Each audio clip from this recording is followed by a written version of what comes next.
Baik, bismillahirrahmanirrahim. Assalamualaikum warahmatullahi wabarakatuh. Perkenalkan, nama saya Erin Monika akan menjelaskan morfen terbagi, morfen segmental, dan morfen supramental.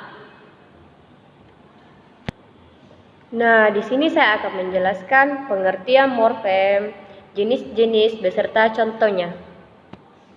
Nah, di sini morfen sendiri mempunyai pengertian loh. Morfen adalah satuan gramatikal terkecil yang mempunyai makna. Sedangkan secara umum, morfem mempunyai pengertian satuan bahasa paling kecil dan bermakna, dapat berupa kata atau imbuhan. Adapun jenis-jenis morfem beserta contohnya. Yang pertama, morfem bebas. Nah, morfem bebas adalah morfem yang tanpa kehadiran morfem lain dapat muncul dalam penuturan, misalnya bentuk pulang, makan, dan lain-lain adalah termasuk morfem bebas.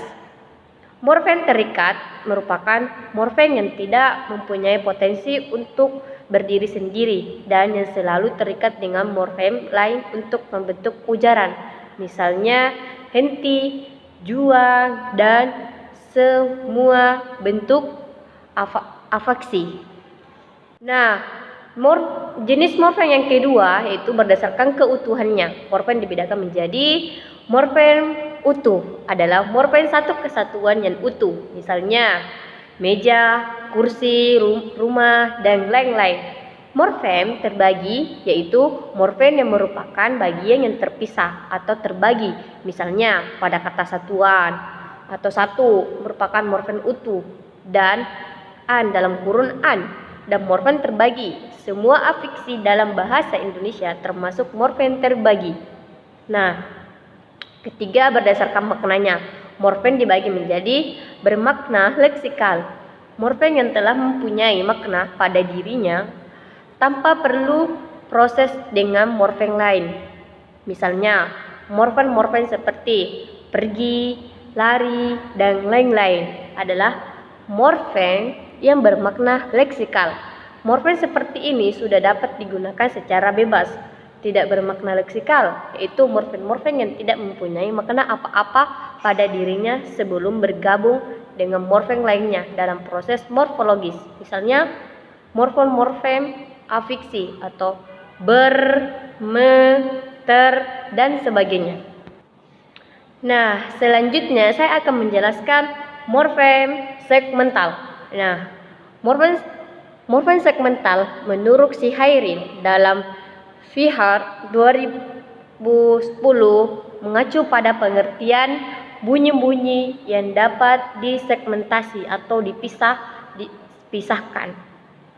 Kata matang misalnya dapat disegmentasi menjadi M, A, T, N, G.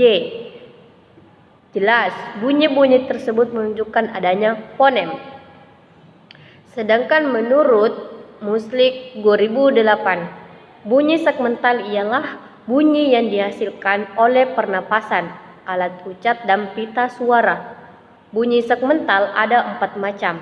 Dengan demikian, sebenarnya bunyi-bunyi bahasa yang telah diuraikan sebelumnya adalah bunyi segmental. Sendala dengan pernyataan di atas adalah disimpulkan bahwa segmental adalah suatu bentuk fonem yang bisa dibagi. Nah, selanjutnya morfem suprasegmental. Nah, suprasegmental adalah sesuatu yang menyertai fonem tersebut yang tidak bisa berupa tekanan suara atau intonation, panjang pendek, pitch, dan getaran suara yang menunjukkan emosi tertentu. Suprasegmental adalah unsur yang menemani dan memengaruhi bunyi bahasa dan bukan bunyi sejati. Dan karena bukan bunyi sejati, itulah sehingga unsur suprasegmental dinamakan demikian. Unsur suprasegmental disebut juga prosodi. Berbeda dengan Marsono bahwa suprasegmental adalah bunyi yang menyertai bunyi segmental. menjelaskan bahwa bunyi-bunyi suprasegmental tersebut meliputi intonasi, nada, aksen, dan tekanan. Sebenarnya uraian fonetik tentang bunyi-bunyi suprasegmental hanya merupakan dasar saja untuk uraian fonemis. Namun dalam banyak hal segi fonetis dan fonemis tidak mudah dibedakan. Cara yang paling mudah untuk memahami unsur suprasegmental adalah melalui pendekatan fonetik akustik. Ada dua sifat akustik yang berpengaruh dalam unsur suprasegmental, yaitu frekuensi dan amplitudo. Kedua unsur ini sangat berpengaruh dalam unsur suprasegmental yang sangat berkaitan.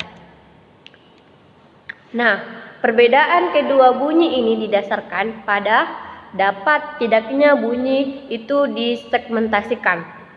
Bunyi yang dapat disegmentasikan seperti semua bunyi vokal dan bunyi konsonan adalah bunyi segmental. Sedangkan bunyi atau unsur yang tidak dapat disegmentasikan yaitu menyertai bunyi segmental itu seperti tekanan, nada, jeda, dan durasi atau pemanjangan disebut bunyi atau unsur suprasegmental atau non-segmental. Terima kasih. Wassalamualaikum warahmatullahi wabarakatuh.